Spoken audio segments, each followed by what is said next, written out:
Hi everybody, in this tutorial we'll be going over getyourrefund.com. Now whereas TaxSlayer is a program that allows you to actually file the tax return, getyourrefund.com is more of an administrative style site. So we will be assigning our returns to each other in getyourrefund.com, setting the statuses, doing correspondences with the taxpayer. So let's get started on learning how to use it.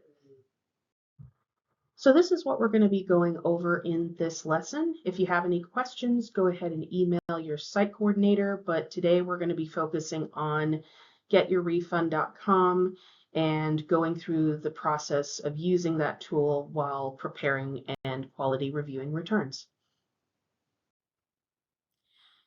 So we've logged in to getyourrefund.com, and so this is what you guys are going to see.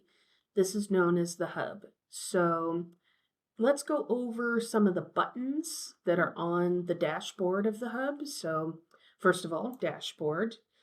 This will show you what's overdue, approaching. Mostly site coordinators will be looking at this, but handy to know where it is. All clients. This is where you can search for all clients in the system. The ones you'll be toggling back and forth with most likely will be my clients.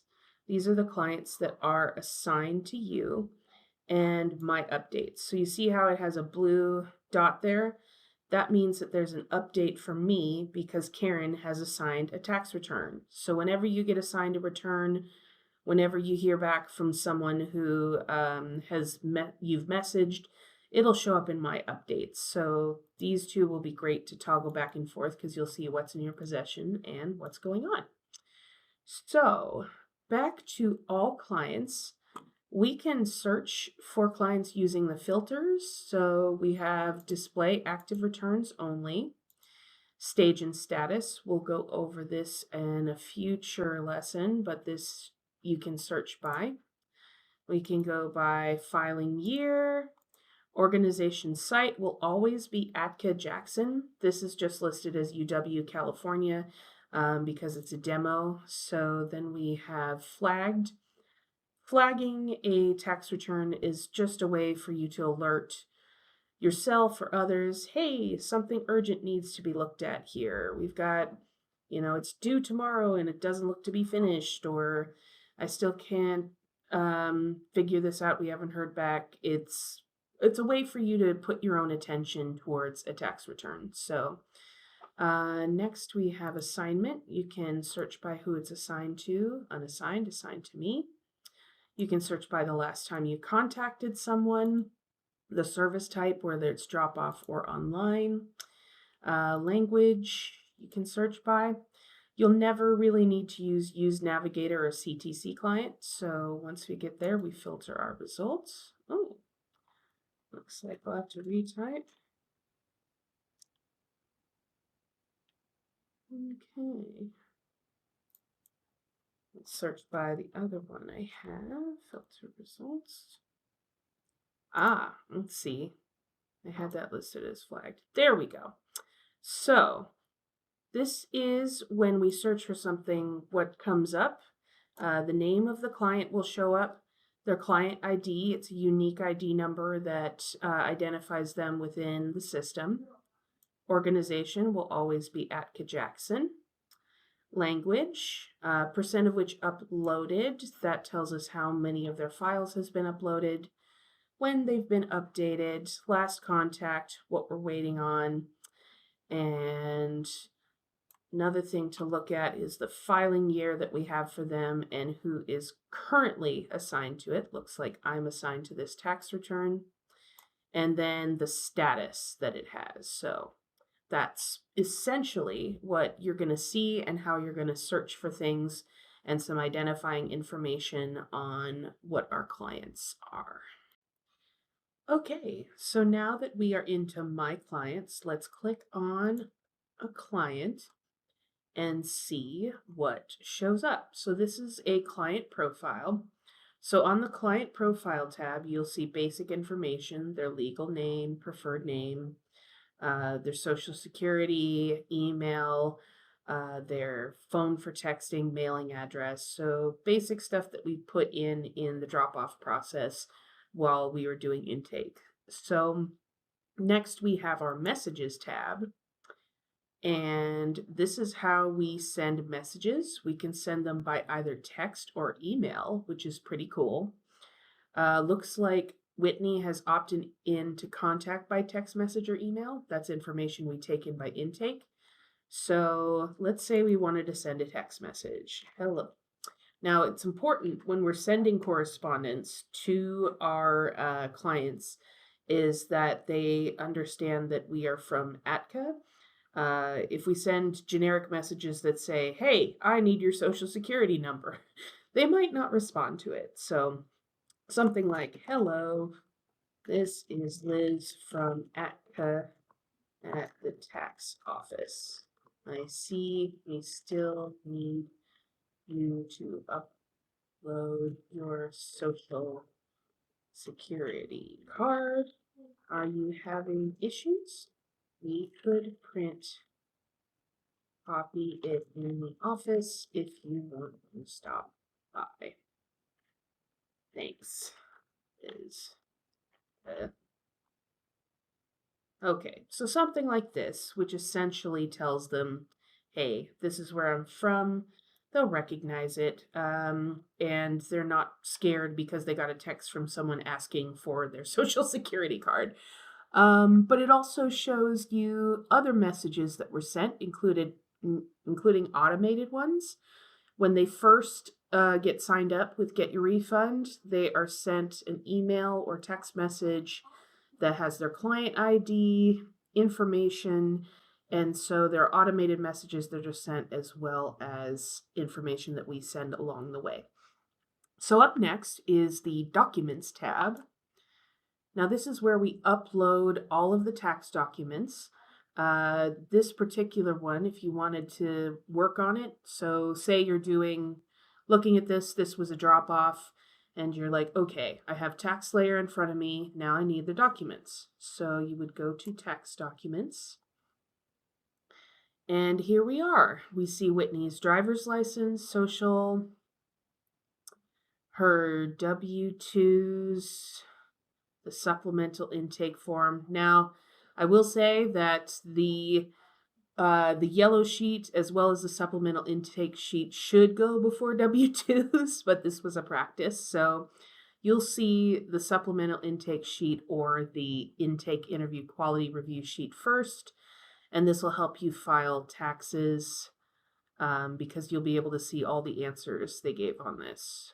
So this is their consent forms at the end. You won't need to look at those, but this is how you access their documents while you have TaxSlayer open so that you can file. So, last but not least, we have notes. These are internal notes that we send to each other, notes about the return. She still hasn't sent her card in, awaiting that upload. Okay, so then we hit save. So let's say Whitney, we are still awaiting that upload because we can't necessarily do anything without her stuff. So I want to draw your attention to the top. So we see that we're dealing with tax return 2023. I am assigned to it, Elizabeth Kelly, and then we see that it's set to info requested. Now that's the perfect status for this because we're waiting on info, and then the next person who looks at this, whether that be you or somebody who's looking at this return, will see exactly where it is with notes and messages. So that's what that looks like. Ooh, and one last thing I forgot. So back here, you're going to see a take action button. So what that essentially does is that it gives you the message board right away. So you can select a filing year, the status of it, like info requested, language, and then it can send an automatic message. So like, for example, this will autofill depending on the status. So say we were reviewing currently reviewing everything you sent. So these are what are sort of the canned responses when things are set. So ready for review. That doesn't have an auto population because we are waiting to get it set up. Need stock help. That's more of a custom one. So anyway, that's how you take action on a tax return when using that button. Okay, so we're going to go on a little side quest and take a look at the drop-offs process and how we set the statuses. So this drop-offs process is when a taxpayer is dropping off their taxes or tax information at San Andreas, Jamestown, Jackson, and the green is a person, the blue is a status update, and the yellow is an action needed. So let's say person doing intake drop off, they scan all the documents, everything is complete, they set it to ready for prep, and then they assign it to the site coordinator, who is Liz. Let's say Mrs. Smith forgets her ID or there's missing info. So then we set to info requested. And remember when we could send a handy dandy email in Get Your Refund, make a phone call through that program? We send an info request with their account, and then that is scheduled and, that is then assigned to the site coordinator. So then I take a look at that and assign it to a tax preparer. And as you start preparing, you're going to set the status to preparing. Now, let's say you are preparing and there's something that isn't clear. So you then set to info requested, and through Get Your Refund, either by email or using that phone program that anonymizes your phone, you would then request the information and make a note in the notes panel about what you requested.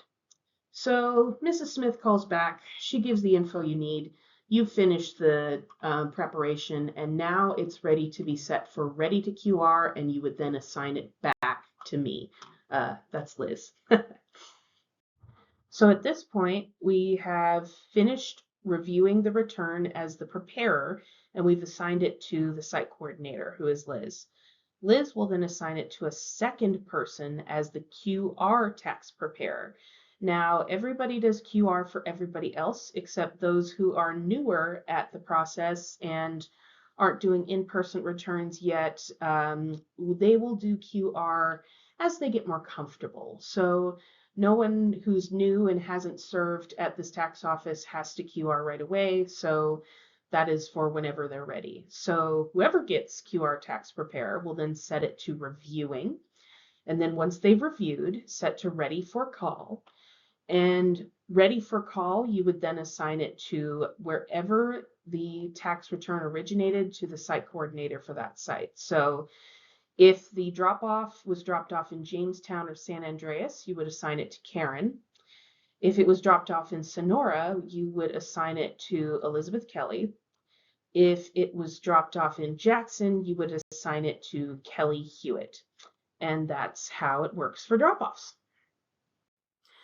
So let's say that it's a day at the tax office and you are assigned to do some drop-offs. So we take a look and we see, ooh, looks like a blue spot. Seems like there might be something I'd want to take a look at in updates. So it looks like Karen has assigned a tax return to you. So then you go to all clients or click on that link, select, and here, as you remember, this is how you can search for clients in all clients. My clients, it'll show up once it's assigned to you as well. So we're going to click on Zoe. And here it is. So what we're going to do is change the status in the hub to preparing. And once we've changed it to preparing, we're going to head to messages. So because it's a demo, it's not doing this, but something canned message, once you set it to preparing and hit update. Aha, perfect. So this is what shows up. It's our take action button. You got 2024 preparing.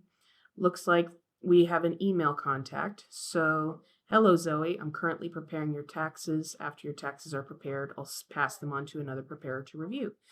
And what you want to do is just hit /ATCA. And this is because people know ATCA and they know VITA, but they don't know Get Your Refund. So just so to allay suspicions about where this information is coming from. So we're going to go ahead and hit send. All right, action taken. We have preparing and we sent the email. So now we can go ahead and look at their documents.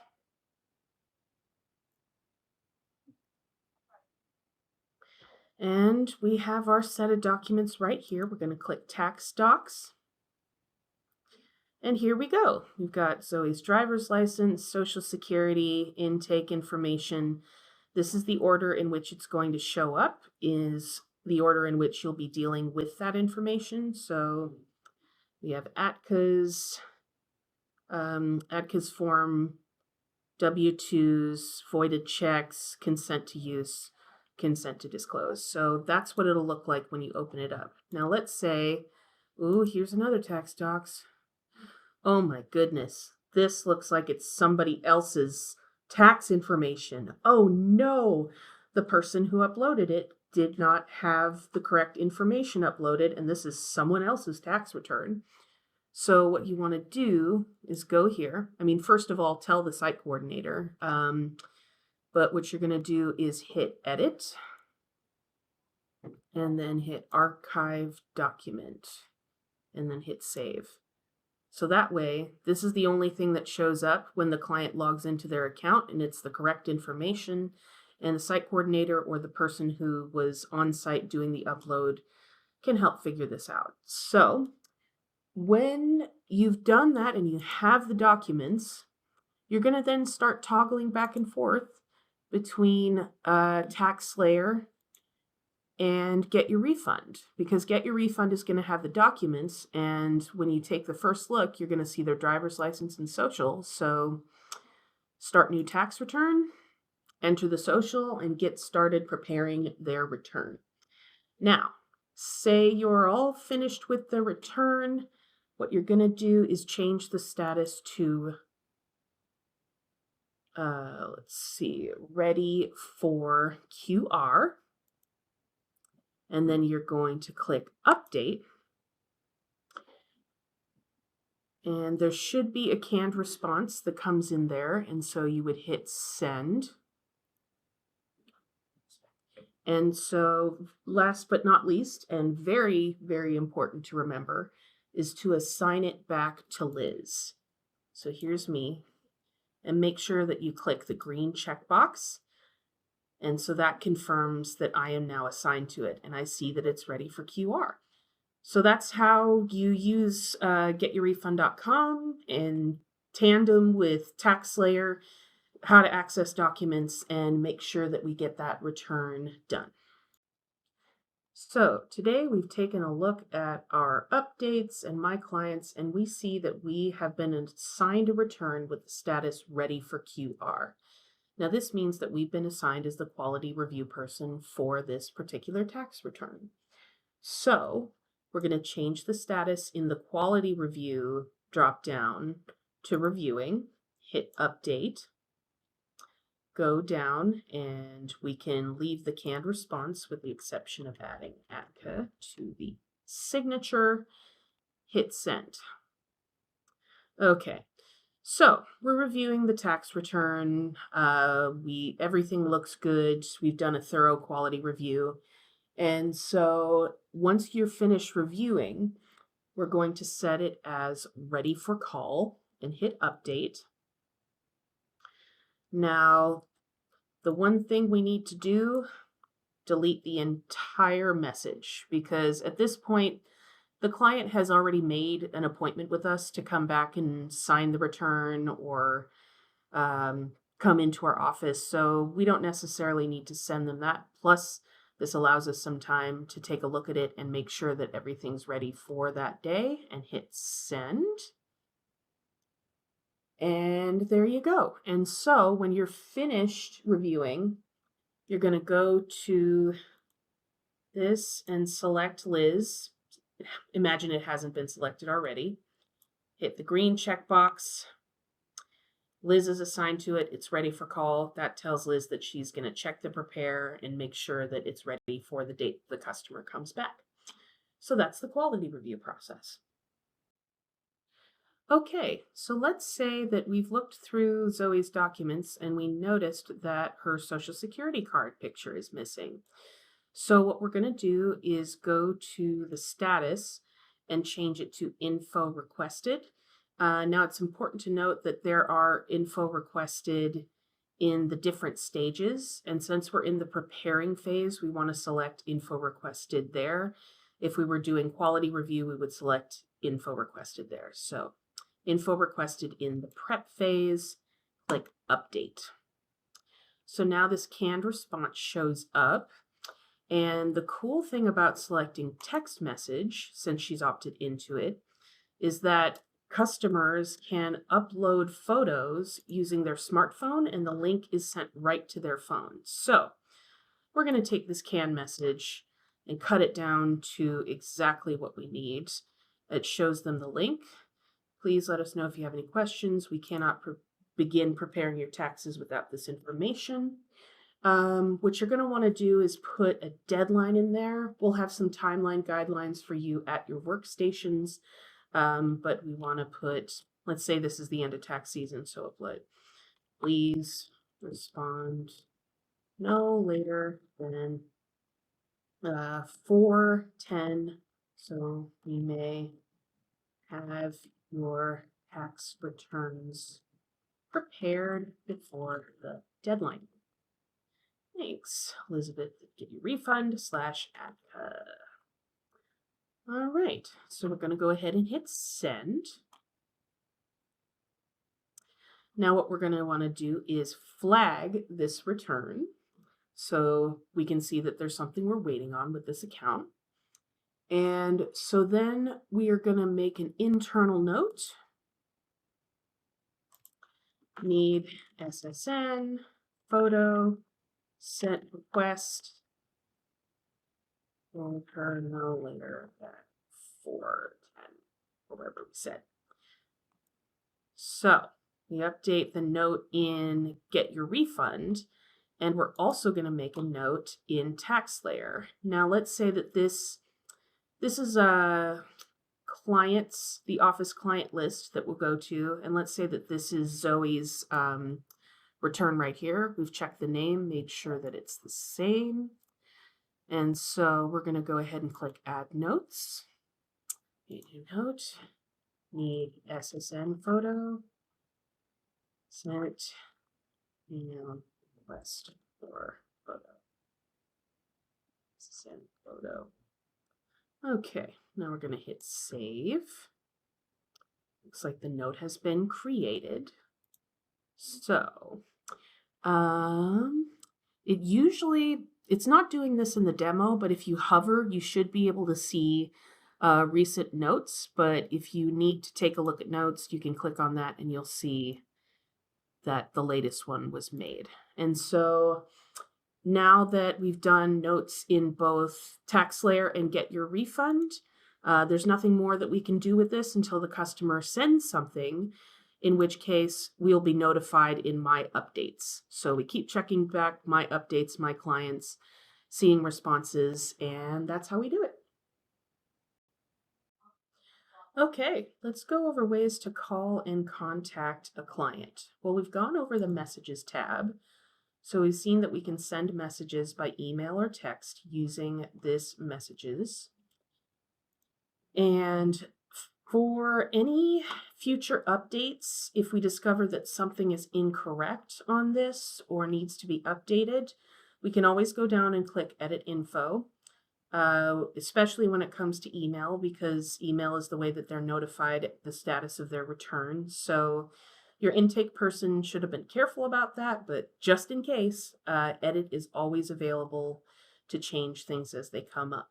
Now, let's say you want to make a call. Now, you're going to go ahead and click on the Client Profile tab, which is what we're in, and click on the call link right next to the phone number. Now you're going to put in your phone number, and you see that the client phone number is there, and go ahead and hit call. So call is being sent. Once we answer, we'll be connected. We don't need to remain on this page. So the caller ID is going to display the number 415-639-3361 on the client's ID. They've been told that they'll be contacted by this number, but just in case, identify yourself as the that you're calling from ATCA. Ask them for the last four of their social just to confirm, and ask for the information that you need. Now, one of the things that's really important to remember is never call directly from your cell phone. For security reasons, we don't want the clients to know your phone number. And if the client doesn't answer, or if you are asking the client to return your call, go ahead and partner with your site coordinator for alternatives, ways to get in contact. So yeah, those are the three ways that you can get in touch with the clients.